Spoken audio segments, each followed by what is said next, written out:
बिस्मिल्लाहिर्रहमानिर्रहीम सल्लल्लाहु अला हबीबी मुहम्मदिन व अला आलिहि व सहाबिहि वसल्लम। आज हमारी जो गुफ्तगू है सूरज गिरन पर, चाँद गिरन हो या सूरज गिरन हो, इनका सबूत कुरान और हदीस पाक से साबित है। पहली बात तो ये है कि सूरज गिरन और चाँद गिरन ये हर साल होते हैं। ये और बात है कि किसी साल एक दफ़ा, दो दफ़ा, तीन दफ़ा, चार दफ़ा। इस साल 6 गिरन हो रहे हैं, 4 चाँद के, 2 सूरज के। सूरज गिरन होना अच्छी अलामत नहीं।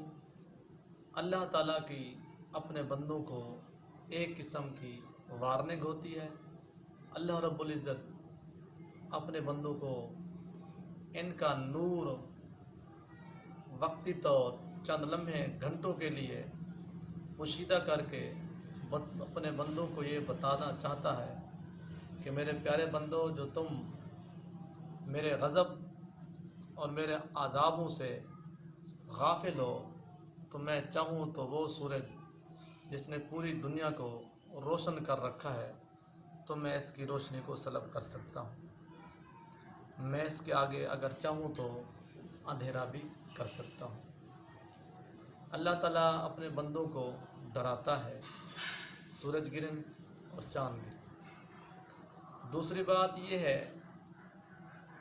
कि जिस तरह के लोगों में मशहूर था इस्लाम से पहले कि सूरज गिरन या चाँद गिरन तब होता है जब कोई अहम शख्सियत, अहम हस्ती इस दुनिया से चली जाए या उसको कोई हादसा पेश आओ या फिर किसी आला शख्सियत के यहाँ कोई बड़ा अजीम बच्चा पैदा हो। तो ये भी सारी एक कहावतें हैं, तवाहम परस्ती है। इसकी भी इस्लाम शरीयत दीन में कोई असल नहीं है। हुस्न इत्तेफाक ऐसा हुआ था कि एक दफ़ा सूरज गिरन हुआ तो हज़रत इब्राहीम अलैहिस्सलाम नबी पाक सल्लल्लाहु अलैहि वसल्लम के साहबजादा पाक, आपका हुस्न इत्तेफाक उसी दिन विसाल मुबारक हो गया था। तो लोगों ने कहा, देखा है ना, हम आपको बताते थे, कहते थे कि जब कभी आला शख्सियत की बच्चा या हस्ती इस दुनिया से जाती है तो सूरज को गिरन लगता है। देखा है ना, नबी पाक सल्लल्लाहु अलैहि वसल्लम के साहबजादा मुबारक इस दुनिया से तशरीफ़ ले गए तो सूरज को गिरन होगी। तो जब नबी पाक सल्लल्लाहु अलैहि वसल्लम ने ये गुफ्तगू सुनी, आप मिंबर पर तशरीफ़ फरमा हुए, तो आपने फरमाया, लोगों, सूरज और चाँद गिरन का किसी वाक़या से, किसी इंसान बड़े छोटे होने के रेफरेंस, इसका कोई तल्लुक़ और वास्ता नहीं है। ये अल्लाह रब्बुल इज़्ज़त की निशानियों में से निशानियाँ हैं और अल्लाह रब्बुल इज़्ज़त इनके ज़रिए अपने बंदों को डराता है। नंबर 3, जब ये चीज़ें वारिद हो जाएं तो बंदे को क्या करना चाहिए। कुरान पाक और हदीस मुबारका में आया है कि जब सूरज गिरन हो या चाँद गिरन हो तो 2 रकातें नवाफिल पढ़ी जाती हैं, जिसका नाम कुसूफ़ और खुसूफ़ है। बुखारी मुस्लिम शरीफ की हदीस पाक से ये बात साबित है। बल्कि नबी पाक सल्लल्लाहु अलैहि वसल्लम के ज़माने मुबारक में जब कभी गिरन होता तो आपकी ज़ात अक़दस फ़ौरन इतनी तेज़ी से, सहाबा ने मर्ज़बान फरमाते हैं कि आपकी चादर मुबारक ज़मीन से घसीटती फ़ौरन मस्जिद पाक में तशरीफ़ ले जाते और नमाज अदा करते। तो नमाज भी इस तरह अदा करते, लंबा लंबा रकू, लंबे लंबे सजदे, लंबे लंबे तशद्दुद, मतलब इतने लंबी लंबी किरात करते कि पहली रकात में सूरत अल-बक़रा, सूरत आल इमरान, इस तरह, यानी जब तक सूरज गिरन बाकी रहता, खा वो 2 घंटे का होता, 3 का, 4 का, तब तक आपकी ज़ात अक़दस सल्लल्लाहु अलैहि वसल्लम नमाज की हालत में रहते थे। तो सूरज गिरन की नमाज जमात से अदा करनी चाहिए। और सूरज गिरन की नमाज में अज़ान और इकामत नहीं है। इस नमाज में बड़ी बड़ी सूरतें, सूरत बक़रा वग़ैरह, रकू सुजूद भी बड़े बड़े, यहाँ तक कि उस वक्त तक बंदा नमाज की हालत में रहे जब तक सूरज गिरन ख़त्म ना हो। आजकल की पोजीशन ये है कि लोग इसको माज़अल्लाह एक ठट्ठा मजाक समझते हैं एक हैरत अंगेज़ वाक़या समझते हैं, उसको देखने की कोशिश करते हैं और उसके ऊपर तस्वीरें बनाने की इस तरह के मामला दरपेश करते हैं, बल्कि इस तरह के मामले करते हैं जबकि ऐसा नहीं करना चाहिए।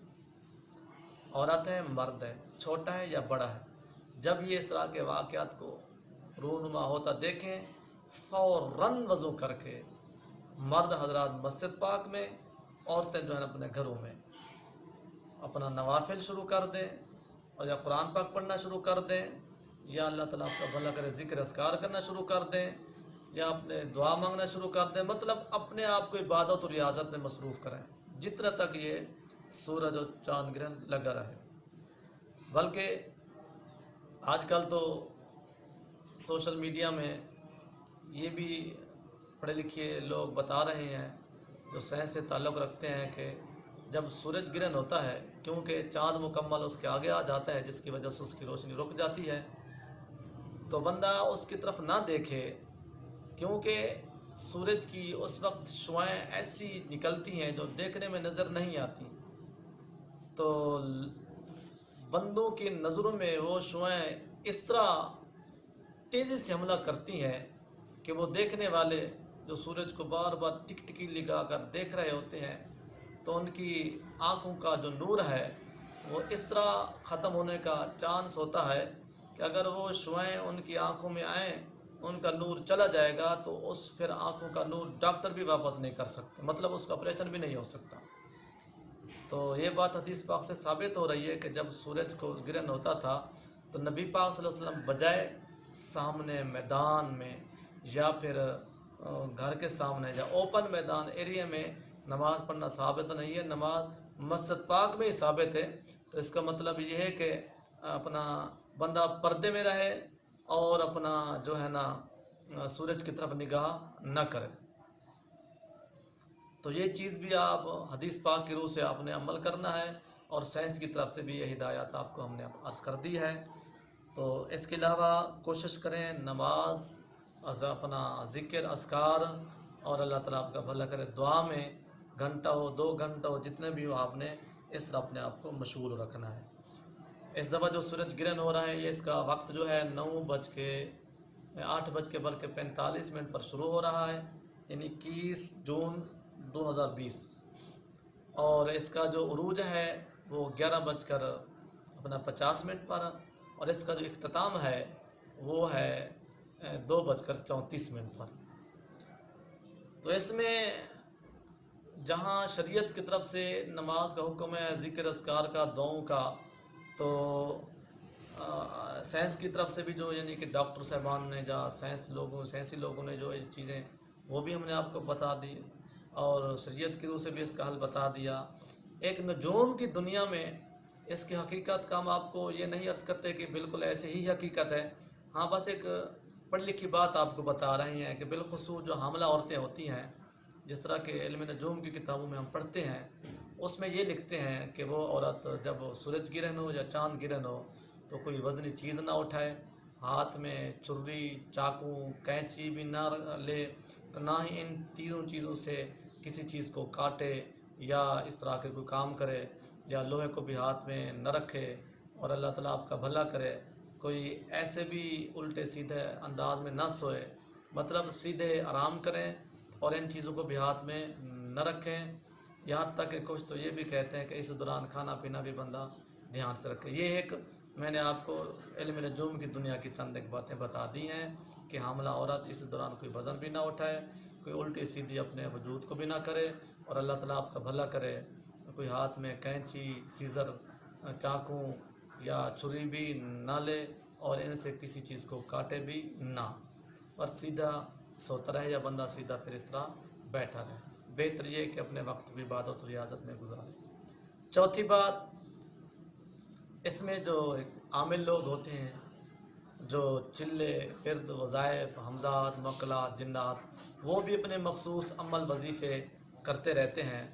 तो हम भी अपने दोस्तों को जो है ना 1-2 बातें अर्ज़ करते हैं, चलो आप जो है ना इबादत और रियाजत तो करनी है, तो आपने इस दौरान में फ़ायदा उठाएं, हमारे हक़ में दुआ फरमाएं, अल्लाह रब्बुल इज़्ज़त हम सब का हामी और नासिर हो, और हम सब को जो है ना अपनी हिफ्ज़ पनाह में रखे, क्योंकि इस साल में अगर कोरोना की वबा की सूरत में इस उम्मत पर एक अल्लाह रब्बुल इज़्ज़त की नाराज़गी समझें या उसकी रहमत की दूरी समझें, तो दूसरे रुख में इस साल में 6 गिरन भी कोई मामूली चीज़ नहीं है, ये भी एक अल्लाह ताला की तरफ से नाराज़गी ही समझें।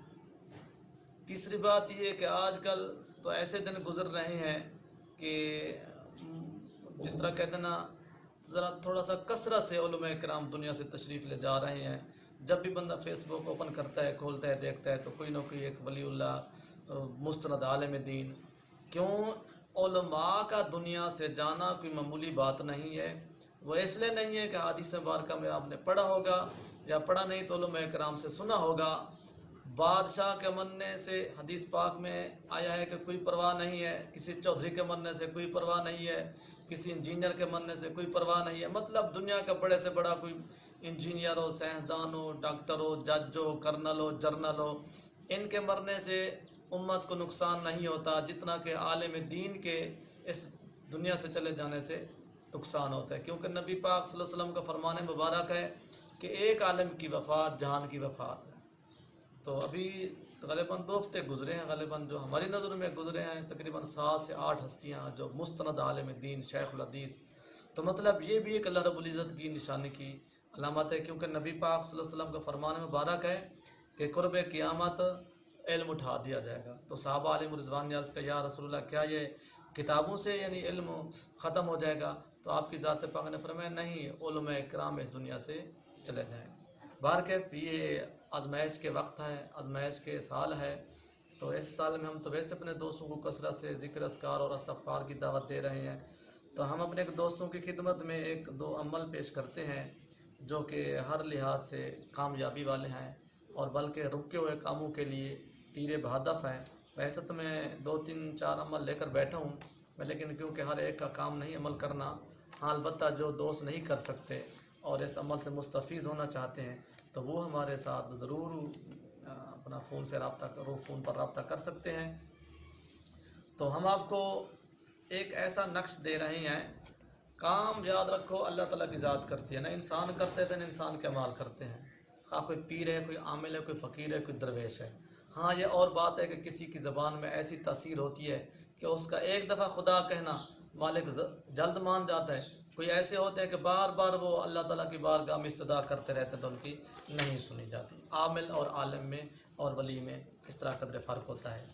तो एक नक्श है जिसको हम आप दिखाएंगे आपको। तो वो ये है कि इसी दौरान आपने इस नक्श को लिखना है। कोशिश करें मुश्क ज़ाफ़रान से लिखें और तादाद इसकी जो है ना ताक अदद में लिखें। तो इंशाअल्लाह ये जो नक्श आप जब पास अपने रखेंगे या किसी को देंगे तो इंशाअल्लाह जो काम में एक रुकावट है, बंदिश है, तो अल्लाह रब्बुल इज़्ज़त वो काम को आसान फरमा देंगे। आप नक्श हम आपके सामने कर रहे हैं, आप इसकी चाल देख लीजिएगा। ये नहीं तरतीब से लिखा जाता बल्कि इसकी चाल एक होती है, 1 2 3, वो मुख्तलिफ़ तरीके से होती है। जो आप इसको अच्छी तरह देख लें जो है ना चाल को, ताकि उस तरीके से फिर इसको आप जो है ना पुर करें। उसी वक्त वज़ू की हालत में बैठे हों और मुश्क व ज़ाफ़रान आपके पास हो और लकड़ी बल्कि काने की कलम हो। तो रिजालुल गैब का भी ध्यान रख लिया करें कि वो इस सिमत में ना हो। इसको अच्छी तरह देख लें। हमने आपकी आसानी के लिए इसके जो है ना तरतीब वाल, इसके नकूश और इसके जो है ना खानों वो भी लिख दिए हैं। इसको आपने तादाद ताक में लिखना है। तो इंशाअल्लाह कम अज़ कम 101 लिख लें, आपकी मर्ज़ी, जितने भी लिखें ताक अदद में लिखें। इंशाअल्लाह आपको फ़ायदा देता रहेगा। जिस मकसद के लिए जिसको देंगे इंशाअल्लाह, बिलखुसूस रुकावट वाले कामों में जिसको देंगे तो उसका बड़ा फ़ज़ल हो जाएगा।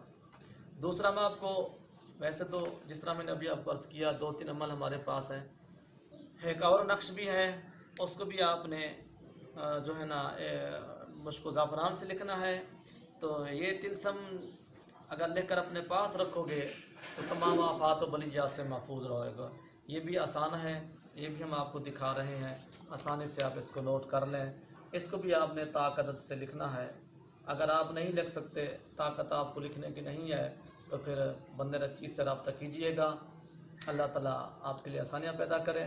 इसके ऊपर एक और वजीफ़ा हम आपको बता रहे हैं कि वो इसी दौरान जो बंदा 3000 यानी 32,400 32,400 मरतबा या समियो पढ़कर जिस मकसद के लिए दुआ करेगा अल्लाह रब्बुल इज़्ज़त उसका वो मकसद पूरा फरमा देंगे और उसके मुसल आसान फरमा देंगे।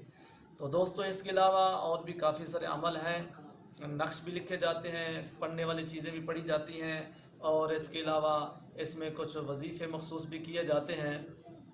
तो आप सब ने बिलखुसूस या समियों वाला अमल, ये जो नक्श हमने आपको बताए हैं दो, ये अमल ये नफूस हो गए, आपने इनको जो है ना ज़रूर अपने अमल में लाना है।